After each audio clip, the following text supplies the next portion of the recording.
Disculparse con las tías y los tíos. En el clima cultural actual de familias geográficamente dispersas, las tías y los tíos son actores secundarios en lo que corresponde a las relaciones familiares.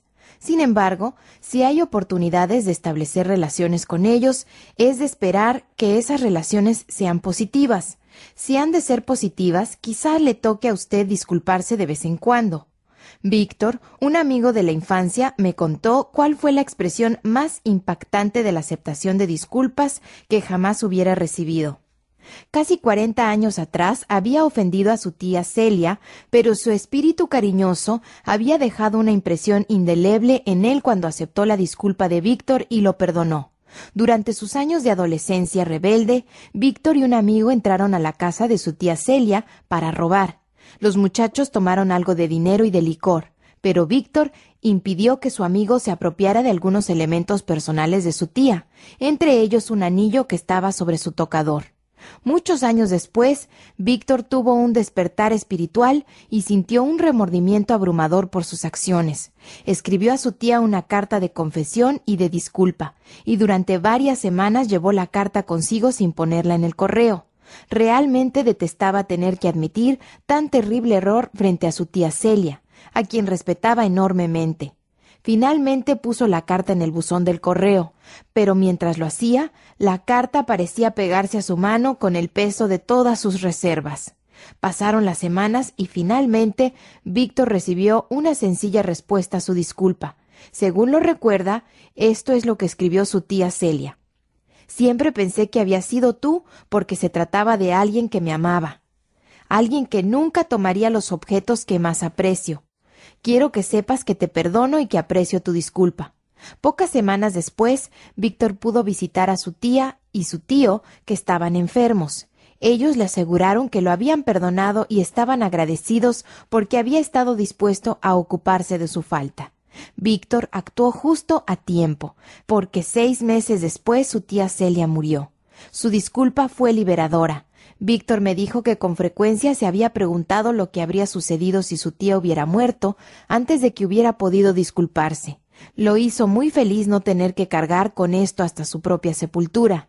Las disculpas tienen la potencialidad para profundizar estas relaciones. Por otro lado, la falta de disculpas puede ser como un peso sobre nuestros hombros durante toda la vida. Disculparse con los abuelos. La mayoría de nosotros pensamos que los abuelos son cariñosos, personas sonrientes que hacen cosas buenas para sus nietos. Por supuesto, en realidad hay toda clase de abuelos. Algunos se ajustan a la imagen de seres cariñosos y felices. Sin embargo, otros son duros, egocéntricos y crueles. Los nietos también vienen en todas las medidas, formas y temperamentos. Algunos son fáciles de amar, en tanto otros son difíciles de amar debido a su conducta. Los nietos también pueden ser duros y crueles. Algunos nietos les han robado a sus abuelos. Otros han hablado mal acerca de la mojigatería o las creencias religiosas de los abuelos, y hay otros que ignoran a sus abuelos y se apartan de ellos. Hay ocasiones cuando los nietos deben disculparse por sus palabras o su comportamiento. Entender el lenguaje de la disculpa de los abuelos puede hacer posible que la disculpa sea más eficaz y restaure una relación positiva. Las relaciones familiares sanas necesitan de disculpas sinceras por una razón. Todos nosotros fallamos de vez en cuando. Nadie es perfecto en las relaciones con otros miembros de la familia. Las relaciones familiares sanas no exigen la perfección, pero demandan que nos ocupemos de nuestras fallas de manera positiva. Una disculpa sincera es el paso más importante hacia la sanidad de las ofensas y la reconstrucción de las relaciones. Capítulo 11. Enseñar a los hijos a disculparse. Recientemente leí 36 de los libros más populares sobre la crianza de los niños. Ninguno incluyó ni un capítulo sobre la enseñanza de pedir el perdón. Pensé, tal vez he descubierto otra razón por la cual a los adultos con frecuencia les resulta difícil disculparse. No aprendieron a hacerlo en su niñez. Recuerdo las palabras que Robert Fulghum escribió en su famoso libro Todo lo que necesitaba saber, lo aprendí en el jardín de infantes. Cuando haya lastimado a alguien, diga que lo siente. Fulghum dijo que esta fue una de las 12 cosas que aprendió en el jardín de infantes, de manera que decidí ponerme en contacto con algunos maestros de jardín de infantes para ver si ellos todavía estaban enseñando esto. Descubrí que ninguno de esos maestros habían recibido un plan de estudios dedicado a tratar el tema de la disculpa. Si a una maestra se le ocurre que esto es importante, quizá trate de enseñar a los niños a decir «lo siento», pero en el plan de estudios no hay nada que le anime a hacerlo. De modo que si Robert Fulghum asistiera hoy al jardín de infantes, su libro probablemente tendría un capítulo menos. Al meditar en esto me pregunto, ¿por qué los niños de 5 años ya no necesitan aprender esta verdad? ¿Es el clima amoral de la sociedad contemporánea lo que provoca la falta de materiales para enseñar a los niños a disculparse? ¿Tenemos temor de que podríamos dañar su autoestima si los obligamos a admitir que su conducta puede lastimar a otros? ¿Nos han cegado nuestro amor, libertad y creatividad de manera que no podemos ver la realidad de que la libertad total lleva a la anarquía? ¿O estamos bajo la influencia de la filosofía que dice que el hombre es bueno por naturaleza, que el niño simplemente necesita un medio ambiente seguro donde pueda desarrollar su bondad innata y que si el medio ambiente es correcto el niño nunca necesitará disculparse? Cualquiera sea la razón, pienso que Robert Fulghum estaba en lo cierto y todos nosotros necesitamos regresar al jardín de infantes. Si los adultos necesitan disculparse, ¿y quién podría discutir en contra de esto?, entonces es imprescindible aprender el arte de la disculpa desde la infancia. En este capítulo nos gustaría darles a conocer algunas ideas que esperamos les resulten útiles a los padres, son cosas que sus hijos necesitan saber. Lo que los niños necesitan saber. 1. Aceptar la responsabilidad por sus acciones. El primer paso para enseñar a nuestros hijos a disculparse es guiarlos a que acepten la responsabilidad por su propio comportamiento. Esto puede comenzar muy temprano en su vida, a través de situaciones moralmente neutras. Nuestro comportamiento como adultos, aquello de barrer debajo de la alfombra nuestros problemas y culpar a otros, con frecuencia puede remontarse hasta nuestros hábitos infantiles. Yo escuché un ejemplo muy inocente. Un niño de 2 años dejó salir un gas y le echó la culpa a su pañal. Mi pañal eructó.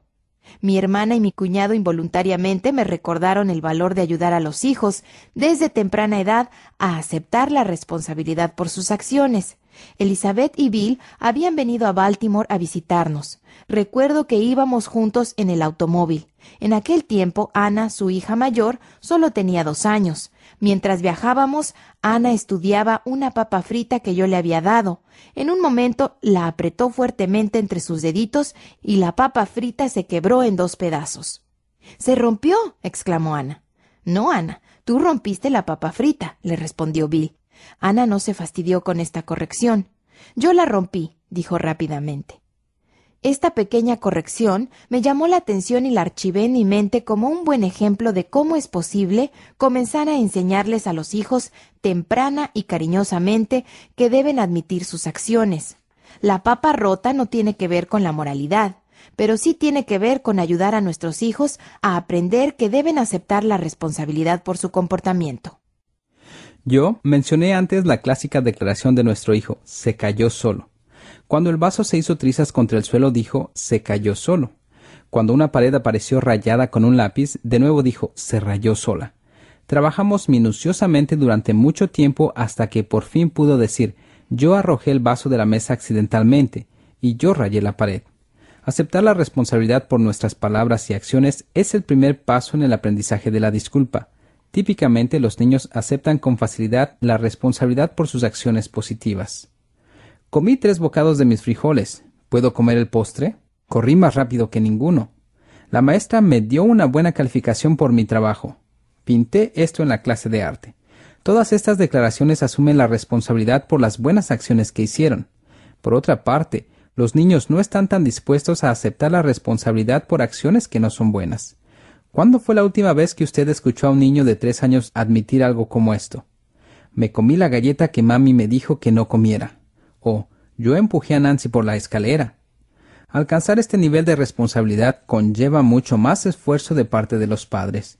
Una manera de ayudar a los hijos a aceptar la responsabilidad por sus acciones no tan buenas es enseñarles a reformular sus declaraciones, que deberán comenzar con la palabra yo. Cuando comenzamos nuestras frases con la palabra yo, Estamos asumiendo la responsabilidad por nuestras acciones. Lo que los niños necesitan saber. 2. Tus acciones afectan a otros. El segundo paso a dar cuando estamos enseñando a nuestros hijos a disculparse es ayudarlos a entender que sus acciones siempre afectan a otros. Si ayudo a mi madre a poner la mesa, mi madre se siente feliz. Si arrojo la pelota de fútbol dentro de la casa y rompo una lámpara, mi madre se siente triste. Si le digo a mi padre, te amo, mi padre siente que lo amo. Si le digo, te odio, mi padre se siente lastimado. Mis palabras y mis acciones pueden ayudar o pueden herir a la gente. Cuando ayudo a las personas, me siento bien conmigo mismo. Cuando lastimo a las personas, me siento mal. En la vida hay una regla de oro que dice, trata a los otros como te gustaría que ellos te trataran a ti. Cada niño necesita aprender la regla de oro. Es la manera estándar para aprender cómo tratar a los demás. También transmite a la mente de un niño que algunas cosas son buenas, que otras cosas son malas y que uno debería aspirar a hacer lo bueno. La vida proporciona muchas oportunidades de enseñar a los hijos que nuestras acciones afectan a otros. Gabriela tiene 6 años y está en primer grado. Su hermano Daniel tiene 4 años y asiste al preescolar. Una noche después de cenar, estaban jugando juntos y su madre escuchó que Gabriela le decía a Daniel, «Eres un salvaje, sal de mi habitación». Daniel comenzó a llorar y corrió hacia su mamá. «Gabriela me dijo que soy un salvaje». Su madre le dio un fuerte abrazo y le dijo, «Yo lo sé, voy a hablar con ella acerca de esto. ¿Por qué no te sientas aquí a colorear tu libro mientras hablo con Gabriela?» Su madre fue hasta la habitación de Gabriela. «Querida», le dijo, «¿dónde escuchaste la palabra salvaje?» «En la escuela», dijo ella, «Carlos llamó salvaje a Eduardo». «¿Sabes lo que significa esta palabra?» «Es una persona que hace algo malo», dijo Gabriela. «Correcto», dijo su madre, «pero insultar a la gente no es agradable». «Pero Daniel hizo algo malo, desordenó mi casa de muñecas. Yo la tenía bien arreglada y él arrojó todo al piso». «Tienes razón, es algo que no se debe hacer», dijo su madre, «y Daniel necesita decir lo siento, pero tampoco estuvo bien que lo llamaras salvaje. Él está muy lastimado debido a que lo llamaste de esa manera, así que pienso que tú también necesitas decir lo siento». La madre caminó hasta la cocina y tomó a Daniel de la mano. «Quiero hablar contigo y con Gabriela», le dijo a Daniel. «Ven conmigo, pienso que los dos saben que han hecho algo malo». «Daniel, cuando Gabriela está jugando con su casa de muñecas, es malo que vengas y la desordenes. ¿Entiendes eso?» Daniel asintió con la cabeza. Esto hizo que Gabriela se enojara mucho, porque había trabajado mucho para arreglar su casa de muñecas. «Y Gabriela», continuó la mamá, «cuando tú lo llamaste salvaje, lastimaste mucho a Daniel. Lo oíste llorar y llorar porque estaba muy herido. Cuando hacemos cosas malas o insultamos a las personas, les causamos heridas muy profundas. Y cuando herimos a alguien es necesario que le digamos lo siento». «Gabriela», dijo la madre, «como tú eres la mayor, pienso que deberías comenzar». «Siento haberte dicho que eres un salvaje», le dijo Gabriela a su hermano. «Ahora te toca a ti, Daniel», dijo su madre. «Lo siento», dijo Daniel. «Lo siento, ¿por qué?», le animó su madre. «Siento haber desordenado tu casa de muñecas», dijo él. «Bien, ahora dense un abrazo», sugirió la mamá. Se abrazaron y mamá les dijo, «Ahora, Daniel, ve a terminar de colorear tu libro y tú, Gabriela, sigue jugando en tu habitación. Los voy a llamar cuando la cena esté lista». Esta madre tiene su propio jardín de infantes y claramente está enseñando a sus hijos que nuestras acciones afectan a otras personas y cuando hacemos algo malo es necesario que digamos lo siento. Comenzar temprano. Esencialmente, estamos diciendo que un niño puede aprender el lenguaje de la disculpa a una edad bastante temprana. Su nivel de comprensión y entendimiento de la importancia de la disculpa crece a medida que ellos crecen. Aprender a expresar claramente los 5 lenguajes de la disculpa a una edad temprana sienta las bases para el desarrollo moral y de relaciones de los años por venir. Una de las razones por las que muchos adultos tienen dificultades para aprender a hablar el lenguaje de la disculpa es que no aprendieron ese vocabulario en su infancia. En la primera infancia, desde los 2 hasta los 6 años, el niño puede aprender a expresar los 5 lenguajes de la disculpa. Durante esos años tempranos, la motivación para disculparse es principalmente externa, es decir, Los padres insisten en que el niño diga lo siento, hice algo malo o desobedecí. Este proceso es muy similar al que usamos con los niños cuando les enseñamos a decir gracias, de nada y por favor. El método es el de la repetición, la expectativa y a veces la suspensión de privilegios si no se dicen las frases adecuadas. En un principio, el niño aprende mediante estímulos externos. Desde el primero hasta el 12º grado escolar, el niño aprende a asimilar estos conceptos y a decir estas palabras de corazón. ¿Qué padre no se siente orgulloso cuando oye a sus hijos decir gracias, por favor y de nada, sin que se les obligue a decirlo?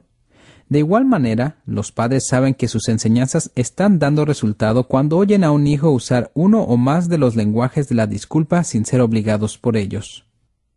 El poder del ejemplo.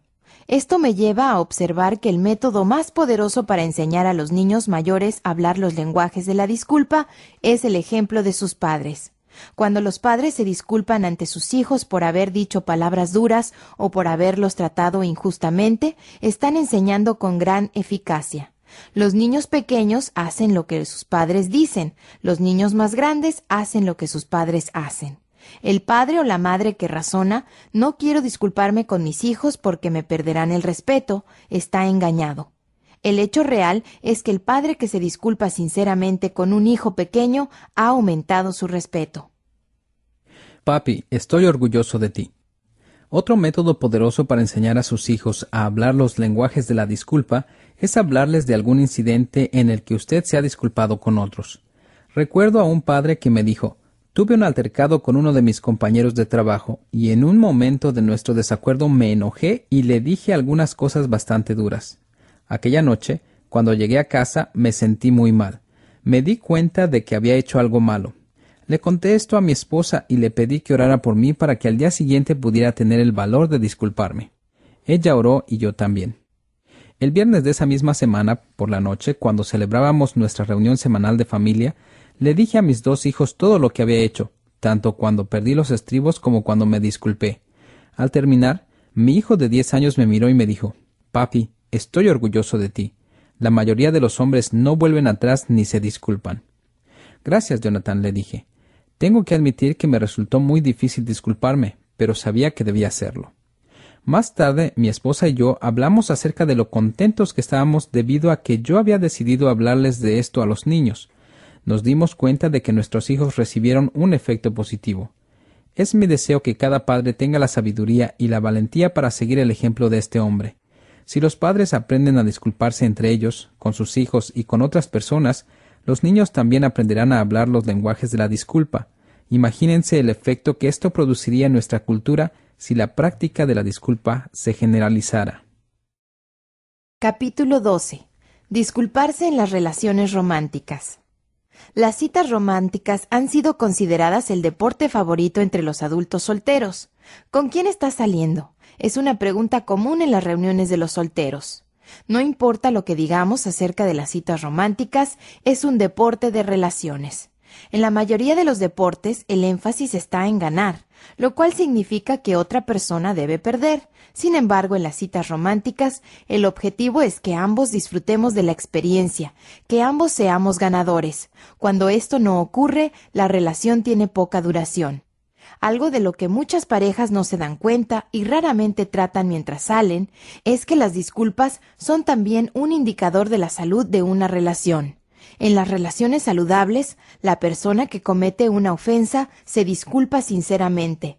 La persona ofendida perdona gentilmente y la relación sigue adelante. En una relación poco saludable, la persona que ofende no se disculpa o se disculpa inadecuadamente y la ofensa queda como una barrera silenciosa para su crecimiento. Cuando hay muchas barreras, la relación termina cuando la parte ofendida decide decir basta. Muchas relaciones sentimentales finalizan prematuramente porque una o ambas partes no se disculpan de manera eficaz. Por supuesto, muchos de los que tienen citas románticas están en busca de algo más que una relación sólida, por más beneficiosa que ésta sea. Están buscando un alma gemela, alguien con quien puedan compartir su vida, con quien poder pensar y hablar de matrimonio en un futuro cercano.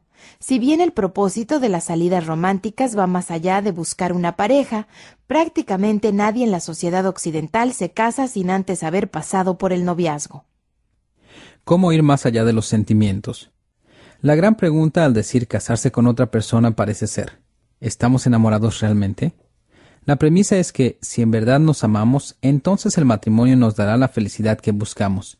Sin embargo, este amor suele definirse en términos de emociones románticas. Una definición es, el amor es el sentimiento que uno tiene cuando uno siente algo que nunca ha sentido antes. En un libro anterior, Los 5 lenguajes del amor para solteros, abordé este tema para ayudar a los solteros a entender mejor el carácter temporal de la experiencia emocional de estar enamorado. Hablé de cómo hacer el puente entre estar enamorados y la etapa más intencional de escoger amar y así mantener el amor emocional vivo en una relación. No repetiré ese material aquí, salvo para decir que si una pareja no aprende a hablar el lenguaje del amor de la otra persona, el amor emocional morirá. Sus diferencias surgirán y se encontrarán preguntándose, en primer lugar, ¿por qué se casaron? Si aprenden a hablar el lenguaje del amor correcto, pueden mantener vivo el amor emocional para toda la vida. No puedo soportar más dolor. ¿Por qué es importante aprender los 5 lenguajes de la disculpa y usarlos en una relación de noviazgo? Primero, porque es la única forma de tratar eficazmente con el problema de nuestra humanidad imperfecta. Si usted sale con su pareja el tiempo suficiente, terminará ofendiéndola por su forma de hablar o comportarse. No hay excepciones a esta realidad. Disculparse sinceramente es la mejor forma de encarar estas ofensas. Las ofensas no resueltas suelen terminar produciendo la ruptura de una relación sentimental. Problemas de traducción. La segunda razón por la que necesitamos aprender y tomar en cuenta los 5 lenguajes de la disculpa es que brindan la perspectiva que necesitamos para disculparnos eficazmente. Si usted está diciendo sinceramente lo lamento, pero su pareja está esperando escuchar me equivoqué, entonces la sinceridad de su disculpa se pierde por problemas de traducción. Para ser eficaz en este caso sería necesario hablar el lenguaje de aceptar la responsabilidad. Muchas personas creen que están disculpándose con sinceridad, pero su sinceridad no llega emocionalmente a la otra persona. Cuidado con la bandera roja. La tercera razón por la que entender los lenguajes de la disculpa es tan importante es que le dan un indicador, el cual puede ser una bandera roja, de cómo será su vida si se casa con esta persona. La idea de que el amor es ciego nunca es más cierta que en el área de las disculpas. A veces pasamos por alto una ofensa o perdonamos la falta de una disculpa por esos sentimientos de enamoramiento. Pero las personas que no están dispuestas o no entienden cómo dar una disculpa sincera cuando están saliendo, bien podrían traer problemas a una relación matrimonial. ¿Cómo quitar la bandera roja? Creo que es muy probable que el adulto soltero, que entiende el valor de la disculpa, lo convierta en un tema de discusión y negociación durante la relación romántica. El grado en que ambos aprendan a hablar el lenguaje de la disculpa del otro mientras están saliendo probablemente determine la forma en que encaren las ofensas después de casarse. Si no hay una evolución antes de casarse, esto debería considerarse como una bandera roja que dice, no es el momento de casarse. Capítulo 13. Disculparse en el lugar de trabajo. Estaba en un banco local, parado en la fila, esperando mi turno con la cajera. Probablemente no esperé más de 1 minuto y medio, sin embargo, al llegar frente a la cajera me sonrió y dijo, «Lamento que haya tenido que esperar». «No es ningún problema», le dije mientras le entregaba mis operaciones. «¿Hay algo más en que pueda ayudarlo?», me preguntó cuando terminó. «Eso es todo», le dije. «Que tenga una hermosa tarde», agregó con una sonrisa. «Gracias», le contesté. «Igualmente». De allí fui al correo local y estuve en la fila 13 minutos. Cuando llegué al mostrador, la empleada del correo no me dijo nada. «Quisiera enviar esto por primera clase», le dije. No hizo ningún comentario mientras procesaba el franqueo. 3,20 dijo. Le di un billete de 5, ella me dio el cambio y me entregó el recibo. «Muchas gracias», le dije al alejarme. Mientras conducía de vuelta a mi oficina, reflexioné sobre los 2 encuentros. Después pensé en la cantidad de veces que he entrado en ese banco y al correo durante los últimos 10 años. Me di cuenta de que cada vez la recepción había sido la misma. Sin embargo, en la oficina de correos nunca recordé haber sido saludado por algún empleado con esas palabras, aun cuando mi espera en el correo siempre era más larga que la del banco. Lo que las compañías exitosas saben. Me parecía evidente que los empleados del banco habían sido adiestrados para disculparse. Las compañías exitosas han entendido desde hace mucho tiempo el poder de una disculpa. En general, se adhieren a la filosofía «el cliente siempre tiene la razón». Esto suele significar que los empleados están adiestrados para disculparse cuando un cliente se queja. ¿Cómo servir al cliente? Hace algunas semanas fui a cenar a una pizzería local. Luego estuve hablando con el gerente de la pizzería. ¿Qué hace cuando los clientes se molestan o se quejan por el servicio o la comida?, le pregunté. Tenemos una norma establecida, dijo sin dudar. ¿Qué quiere decir con eso?, le pregunté. Tomó una hoja de papel y escribió las siguientes palabras. Escucha, discúlpate, muestra preocupación, agradece al cliente. Esa es nuestra norma, dijo el gerente. Escuchamos la queja del cliente, nos disculpamos, intentamos mostrar una preocupación auténtica por cualquier problema que nuestro servicio les haya causado y les agradecemos por hacérnoslo notar. La estrategia. Durante los últimos 2 años he hecho esta pregunta a una gran cantidad de empleados. ¿Tiene su compañía una estrategia sobre cómo tratar a los clientes enojados? Casi sin excepción la respuesta ha sido sí. Para algunos la estrategia es vaga, pero involucra algún intento de escuchar la queja del cliente y hacer algún esfuerzo por responder de una forma positiva. Para otros, su estrategia ha sido establecida en términos claros y específicos. Las compañías sabias tienen planes coherentes y específicos que deben seguir sus empleados para arreglar las cosas. Cuando los médicos se disculpan. La investigación indica que muchas profesiones se están volviendo más conscientes de las disculpas en años recientes, entre ellas la profesión médica. En el pasado, los médicos han sido considerados como dioses y sus decisiones raramente se cuestionaban. Hoy, cada vez más médicos están viendo el valor de disculparse con los pacientes cuando cometen errores de juicio o de acción. Este movimiento de disculpas ha sido producido en parte por la evidencia que ha surgido del alcance de los errores médicos. El informe del Instituto de Medicina de los Estados Unidos en 1999 decía: los errores matan hasta 98,000 estadounidenses hospitalizados cada año. Menos juicios. En consecuencia, los hospitales del sistema de salud de la Universidad de Michigan han estado alentando a los médicos desde el 2002 a disculparse por sus errores. Los honorarios anuales de los abogados del sistema se han reducido desde entonces de 3 millones a $1 millón. Los juicios por mala práctica profesional y las notificaciones de demandas han caído de 262 presentados en el 2001 a unos 130 por año, según Rick Buthman, un ex abogado penalista que comenzó a ejercer su profesión ahí. Los pacientes han respondido de forma sumamente positiva a estas disculpas. Linda Kenny, madre de 3 chicos, casi se muere 5 años atrás cuando se le administró anestesia de forma incorrecta antes de su cirugía. Mi esposo quería presentar una demanda, le dijo a un periodista. Realmente quería que alguien pagara, pero entonces el anestesiólogo le escribió una carta expresando su pena y contrición.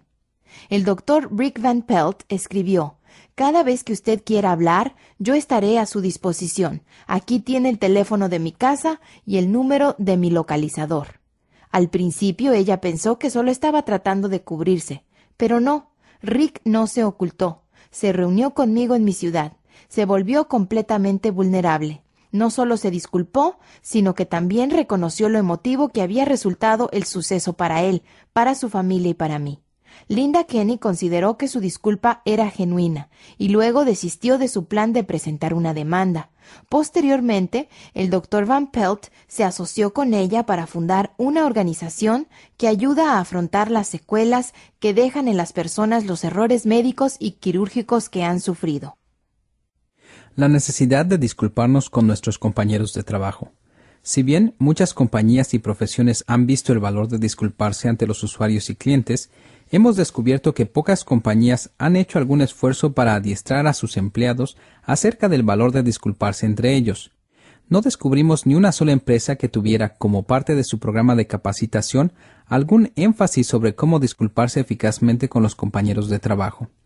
Como adultos, muchos de nosotros pasamos la mayoría de nuestras horas cada día en nuestro lugar de empleo. Cuando restamos el tiempo que pasamos durmiendo, nos damos cuenta de que pasamos más tiempo con nuestros compañeros de trabajo que con nuestras familias. Con nuestros colegas tenemos una relación. En estas relaciones de trabajo existe la potencialidad para fomentar el aprecio y el aliento. Existe también la potencialidad para la ofensa, los sentimientos heridos, la ira y la tensión. La mayoría de nosotros preferimos trabajar en un entorno que sea amistoso, solidario y positivo. Sin embargo, la mayoría de nosotros nos hemos encontrado enfrentados con un compañero de trabajo. En estas oportunidades, entender el valor de la disculpa se vuelve sumamente importante.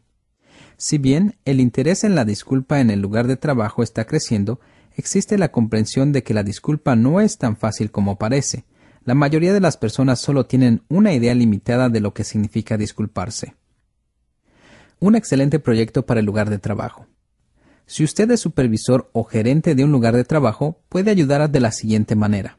Pida a su personal que hablen entre ellos acerca de cuál es su lenguaje principal de la disculpa. Entonces todos sabrán cómo disculparse más eficazmente los unos con los otros. Nuestra sugerencia es que los empleadores den a conocer a sus empleados el concepto de los 5 lenguajes de la disculpa y que luego los ayuden a descubrir su lenguaje principal de la disculpa. Finalmente, haga que divulguen esta información al círculo de empleados con el cual interactúan. Muchos compañeros de trabajo no se dan cuenta de que las personas tienen distintos lenguajes de la disculpa, y si no usan el lenguaje específico de sus colegas, estos no percibirán que la disculpa es sincera. Al aprender a disculparnos más eficazmente, podemos tener mejores relaciones con nuestros compañeros de trabajo. Esto puede generar un lugar de trabajo más feliz y placentero. Disculparse iguala buen negocio. Adicionalmente, hay 2 conceptos esenciales para edificar relaciones saludables. Primero, debemos hacer saber a nuestros compañeros de trabajo lo que esperamos de una disculpa. Y segundo, el ofensor debe estar dispuesto a usar el lenguaje de la disculpa de la persona ofendida. Cuando hay estos 2 elementos esenciales, podemos crear un entorno emocional positivo en el cual trabajar. La creación de un entorno de trabajo emocionalmente positivo mejora la productividad de los empleados. Por lo tanto, una empresa que tiene la visión de no solo disculparse con los usuarios y clientes, sino que enseña a sus empleados a disculparse eficazmente unos con otros, es la compañía que tiene mayores probabilidades de tener éxito en el logro de sus objetivos financieros. En conclusión, aprender a disculparse es un buen negocio. El empleado vive con menos estrés y ansiedad, mientras que la compañía se beneficia de su mayor productividad. Capítulo 14. Disculparse con uno mismo. Josué estaba en mi oficina llorando. Sollozando sería una palabra más. Lo he conocido por más de 18 años, pero nunca lo había visto emocionalmente perturbado. Siempre aparentaba estar seguro de sí mismo.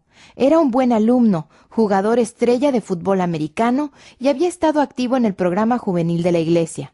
En resumen, era el típico adolescente estadounidense. Sin embargo, en mi oficina, ninguna de esas cosas parecía importar. Habló lentamente al principio, tratando de contener las lágrimas. «Realmente he fracasado», dijo. «He arruinado toda mi vida. Quisiera morirme». Al escuchar esas 3 declaraciones, sabía que Josué estaba en serios problemas. «¿Quieres contarme lo que te pasa?», le pregunté. Josué miraba el piso mientras hablaba. «Todo comenzó el año pasado», dijo. «Conocí una chica en la escuela. Sabía que no tenía que haber salido con ella, pero era tan hermosa. Comencé a acompañarla a su casa luego de la escuela. Supe que su padre se había ido 4 años antes y que su madre no volvía del trabajo hasta las 6 de la tarde. Estudiábamos juntos y charlábamos. Luego empezamos a manosearnos y al rato estábamos teniendo relaciones. Sabía que no estaba bien, pero traté de cuidarme. Igual quedó embarazada y la semana pasada se hizo un aborto». Josué temblaba de la cabeza a los pies. Las lágrimas caían sobre sus vaqueros como lluvia. Pasó todo un minuto y entonces dijo: «He decepcionado a mis padres. He decepcionado a Dios. Me he decepcionado a mí mismo. La decepcioné a ella. Quisiera morirme». Josué era joven, pero era lo bastante sensato como para saber que necesitaba ayuda. Durante los 12 meses siguientes lo vi con regularidad. Vi cómo tomó el toro por las astas y se disculpó ante sus padres, la joven y su madre. Lo vi llorar mientras reconocía delante de Dios que había pecado y le pedía perdón. Casi al final de nuestro año de consejería, estaba ahora en el primer año de la universidad. Josué se me acercó. «Creo que hay una disculpa más que debo hacer», me dijo. «¿Cuál?», le pregunté. «Creo que tengo que disculparme conmigo mismo». «Es interesante. ¿Por qué lo dices? Siempre me estoy castigando, dijo. Sigo recordando lo que hice y sintiéndome muy mal. No creo que me haya perdonado a mí mismo jamás. Todos los demás parecen haberme perdonado, pero yo no me he perdonado. Quizás si pudiera disculparme conmigo mismo me podría perdonar. Creo que tienes toda la razón, le dije. ¿Por qué no preparamos una disculpa? ¿Qué te gustaría decirte? Josué comenzó a hablar y yo me puse a escribir. Me gustaría decirme a mí mismo que hice algo malo. Quiero decir realmente malo, extremadamente malo. Me gustaría decirme lo malo que me siento al respecto y cuánto lamento haberlo hecho. Me gustaría decirme que he aprendido mi lección y que me mantendré sexualmente puro desde ahora hasta el día que me case. Me gustaría darme la libertad para ser feliz nuevamente. Y me gustaría pedirme que me perdone a mí mismo y que me ayude a aprovechar al máximo mi vida en el futuro. Yo había estado escribiendo frenéticamente para captar las palabras de Josué. Dame solo un momento, le dije. Encendí la computadora y escribí la disculpa de Josué. Insertando su nombre, imprimí una copia, me volví a él y le dije: quiero que te pares frente a este espejo y que te disculpes ante ti mismo. Escuché mientras Josué leyó su disculpa. Esto fue lo que dijo. Josué, quiero decirte que hice algo malo. Quiero decir realmente malo, extremadamente malo. Josué, quiero decirte lo malo que me siento al respecto y cuánto lamento lo que hice. Quiero decirte que he aprendido mi lección y me mantendré sexualmente puro desde ahora hasta el día que me case. Quiero darme la libertad para ser feliz nuevamente. Y Josué, quiero pedirte que me perdones y que me ayudes a aprovechar al máximo mi vida en el futuro. Josué se volvió hacia mí y entonces le dije: adelante, lee la última frase. Siguió: Josué, porque creo que tu disculpa es sincera, decido perdonarte. Las lágrimas caían libremente por su rostro cuando se volvió hacia mí y me abrazó. Ambos lloramos durante un minuto ante la emoción del perdón. Josué terminó la universidad, se casó y tiene su propia familia. Me dijo varios años después de nuestra experiencia de consejería: la parte más significativa de mi travesía fue el día en que me disculpé conmigo mismo y me perdoné a mí mismo. No creo que lo hubiera logrado si no hubiera pasado aquello. Como consejero aprendí de Josué y de primera mano el tremendo poder de disculparse con uno mismo. ¿Quiénes somos? ¿Quiénes queremos ser? ¿Por qué uno tiene que disculparse consigo mismo? En un sentido general, usted se disculpa consigo mismo por la misma razón que se disculpa con otra persona. Usted quiere restablecer la relación.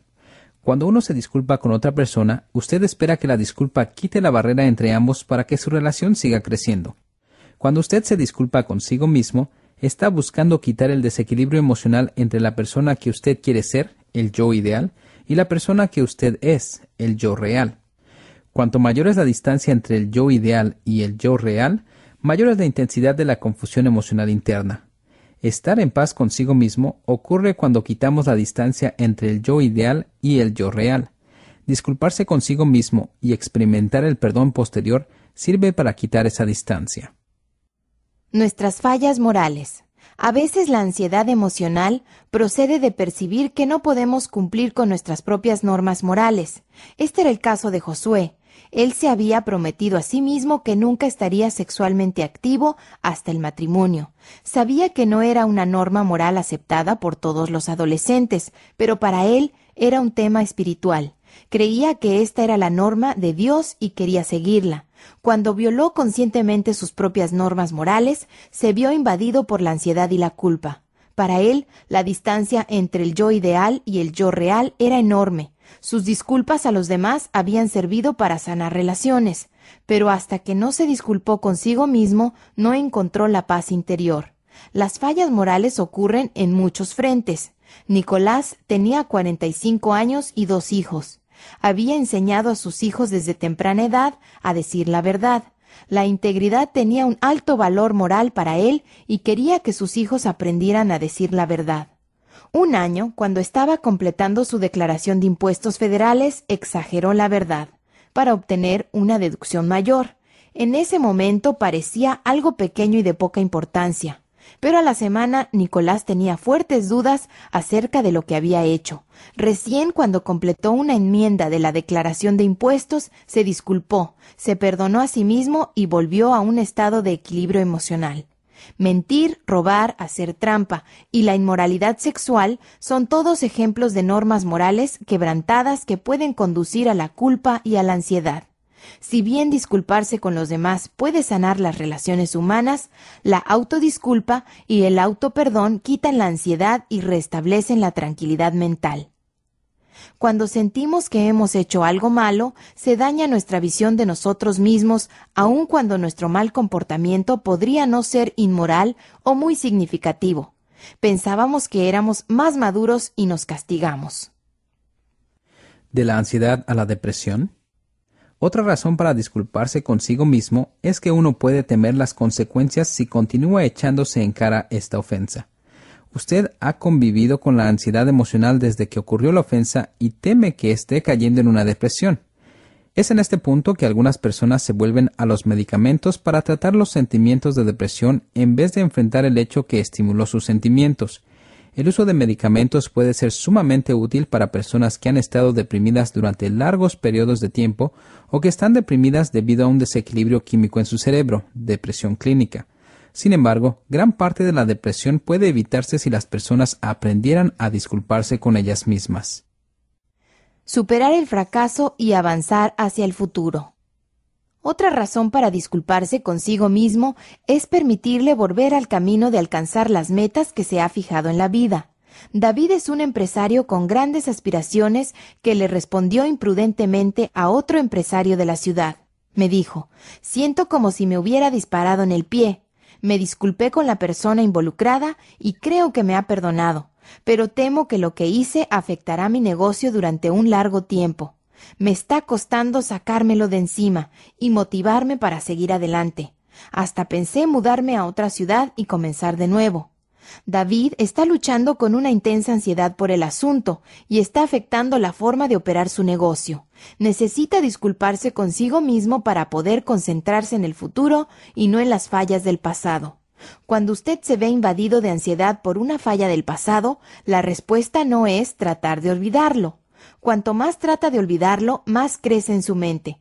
La respuesta está en disculparse ante las partes ofendidas y luego disculparse con usted mismo.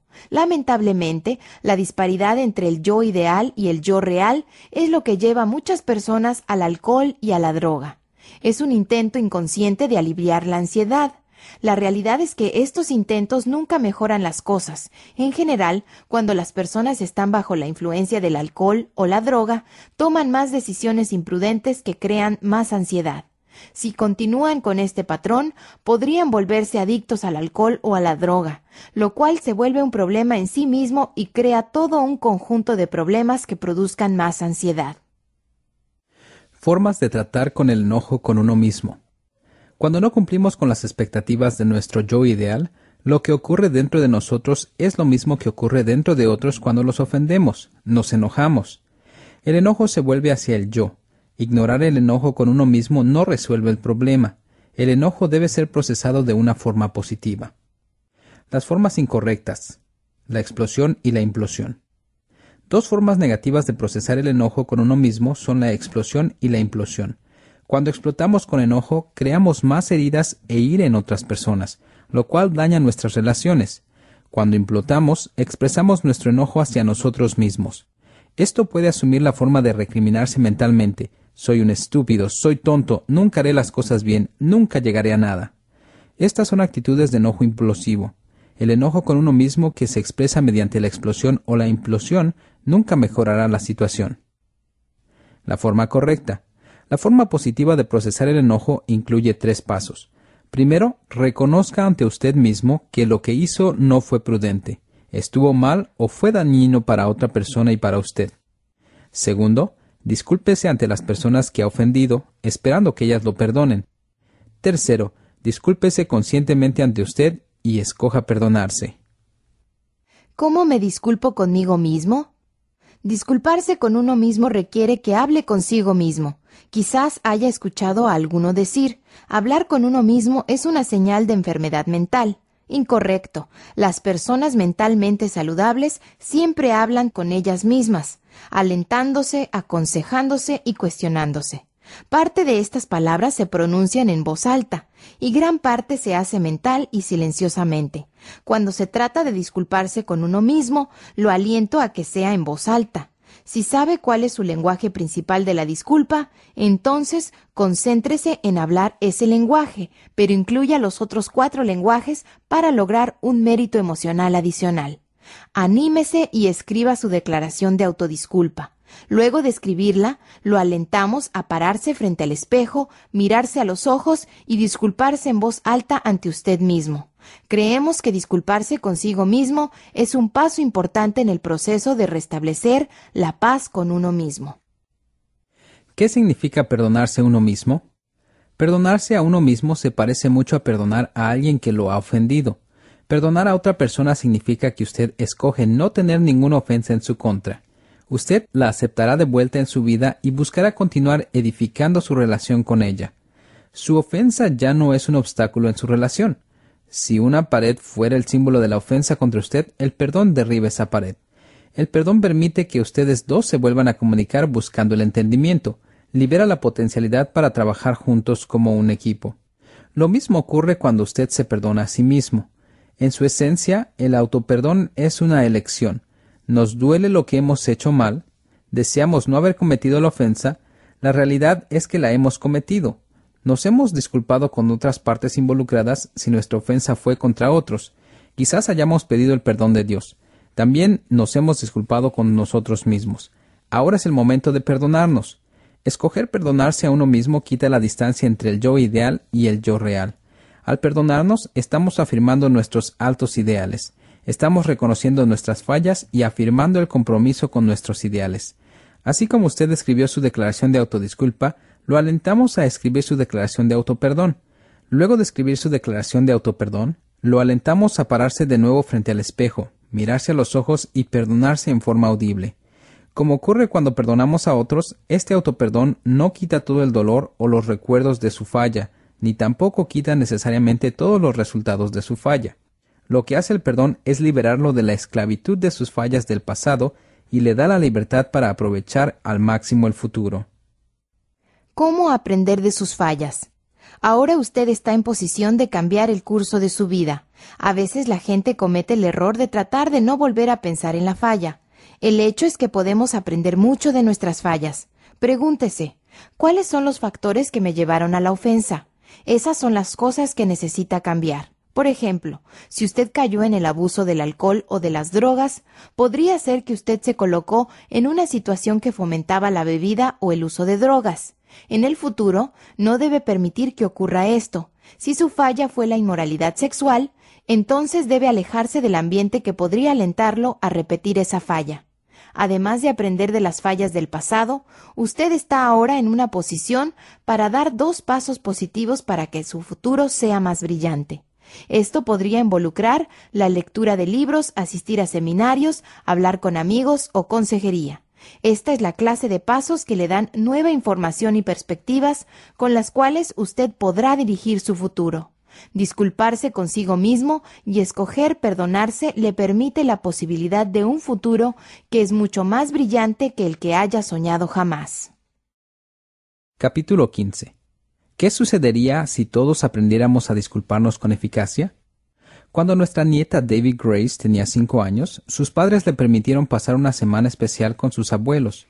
Carolyn y yo estábamos eufóricos, pasamos la semana muy divertidos, pero una experiencia quedó impresa indeleblemente en mi memoria. Carolyn tiene un cajón especial donde guarda etiquetas adhesivas para los nietos. Por supuesto, Debbie Grace conocía este cajón especial y le pidió a su abuela si le podía dar algunas etiquetas. Carolyn le dijo que le podía dar 3, cualesquiera que ella eligiese. Luego de 1 o 2 horas, comenzamos a ver etiquetas por toda la casa. Debbie Grace había tomado todas las etiquetas y las había pegado por todos lados. «Creo que te dije que tomaras solo 3 etiquetas», le dijo Carolyn, «pero tú las has tomado todas». Debbie Grace permanecía en silencio mientras su abuela le hablaba. «Has desobedecido a tu abuela». «Necesito que alguien me perdone», dijo Debbie Grace, mientras las lágrimas rodaban por sus mejillas. Nunca olvidaré aquellas palabras ni el dolor que vi en su pequeño rostro. Mis lágrimas también se derramaban cuando la abracé y le dije, querida, todos necesitamos a alguien que nos perdone. El abuelo estará feliz de perdonarte y estoy seguro de que la abuela también. Caroline se nos unió en un gran abrazo de reconciliación. Alguien que nos perdone. He reflexionado sobre esa situación muchas veces mientras escribía este libro sobre la disculpa. Estoy convencido de que la necesidad del perdón es universal y que el reconocimiento de esa necesidad es la esencia de la disculpa. Las disculpas se originan en la percepción de que mis palabras o comportamiento han vulnerado la confianza de otros o los han ofendido de alguna manera. La relación se quebranta cuando no se reconocen estas ofensas. Yo vivo con un sentimiento de culpa o engreída santurronería, un orgullo presumido, mientras que la persona ofendida vive con dolor, desilusión o enojo. Ambos sabemos que nuestra relación ha sufrido por culpa de la ofensa. Si ninguno de los dos tiene un gesto de paz, la calidad de nuestra relación continuará deteriorándose. Algunos años atrás, mientras vivía en Chicago, me ofrecí a menudo como voluntario en la misión Pacific Garden. Allí conocí a muchos hombres y algunas mujeres que me hablaron de su peregrinaje en las calles. Reconocí una similitud a través de todas sus historias. Todos ellos tuvieron una serie de experiencias en las cuales alguien los había tratado injustamente. Al menos esa era su percepción. Y nunca nadie se disculpó. Muchos de ellos admitieron que también habían tratado a otros descortésmente y no se habían disculpado. El resultado fue una serie de relaciones arruinadas. Finalmente, no hubo alguien a quien pudiese acudir por lo que se volcaron a las calles. Me he preguntado a menudo cuán diferentes habrían sido las cosas si alguien les hubiese enseñado a estos hombres y mujeres a disculparse con el ejemplo, es decir, disculpándose con ellos. En el otro extremo del espectro social están las empresas norteamericanas. En los últimos años hemos visto a numerosos ejecutivos ser acusados y a veces condenados por fraude. Uno se pregunta, ¿qué habría sucedido si estos ejecutivos hubiesen aprendido a disculparse cuando estaban ascendiendo por la escalera corporativa? Muchos empleados del gobierno también se han unido a las filas de los condenados. Muchos de ellos se han declarado inocentes hasta que se probó que eran culpables.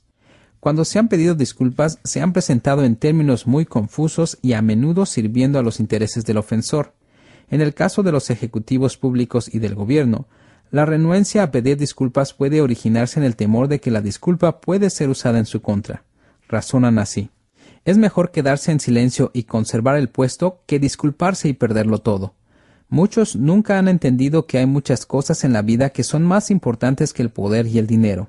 Albert Einstein escribió una vez, «A veces lo que cuenta no puede ser contado y lo que puede ser contado no cuenta».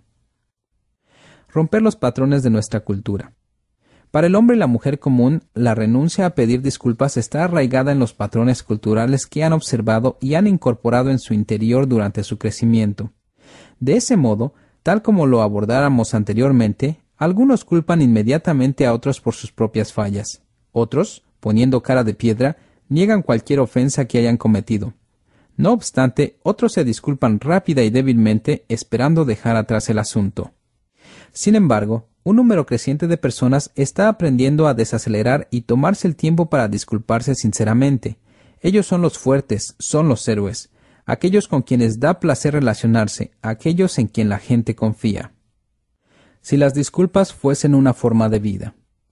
El arte de pedir disculpas no es fácil, pero se puede aprender. Es algo que vale el esfuerzo. La disculpa nos da acceso a un mundo enteramente nuevo de salud espiritual. Al disculparnos, podemos mirarnos al espejo, mirar a la gente a los ojos y adorar a Dios en espíritu y en verdad. Los que se disculpan sinceramente son más propensos a ser perdonados verdaderamente. Si las disculpas fuesen una forma de vida, no se construirían paredes, las relaciones serían auténticas, la gente fracasaría de todos modos, pero se haría frente a las fallas de una manera franca y honesta. Se expresaría arrepentimiento y se aceptaría la responsabilidad. Se haría restitución. El arrepentimiento genuino sería nuestra intención y poniéndonos de pie diríamos humildemente, necesito que alguien me perdone. Creo que, en la mayoría de los casos, si aprendiéramos a disculparnos eficazmente, seríamos perdonados genuinamente. Cuando la disculpa se convierte en una forma de vida, las relaciones permanecen saludables. Entonces, la gente encontrará la aceptación, el apoyo y el estímulo que necesita. Menos personas recurrirían a las drogas y al alcohol, en un esfuerzo por escapar de las relaciones rotas, y menos personas vivirían en las calles. Sí, David Grace, yo también necesito que alguien me perdone. De 5 a 85, todos necesitamos a alguien que nos perdone. Eso es lo que muy probablemente ocurrirá si aprendemos a disculparnos eficazmente.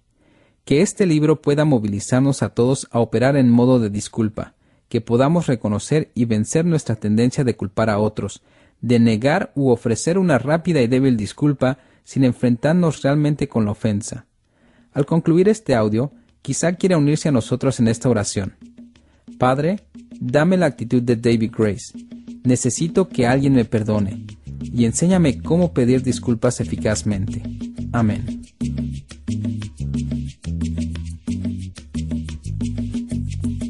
Esperamos que haya disfrutado esta versión en audio de los 5 lenguajes de la disculpa por el Dr. Gary Chapman y la Dra. Jennifer Thomas. Este audiolibro ha sido producido y está bajo el derecho reservado de Oasis Audio. Otros títulos por el Dr. Gary Chapman, incluyendo The 5 Love Languages, se encuentran disponibles donde quiera que se vendan audiolibros. Nuestra página en la internet es www.oasisaudio.com, donde la calidad habla por sí misma.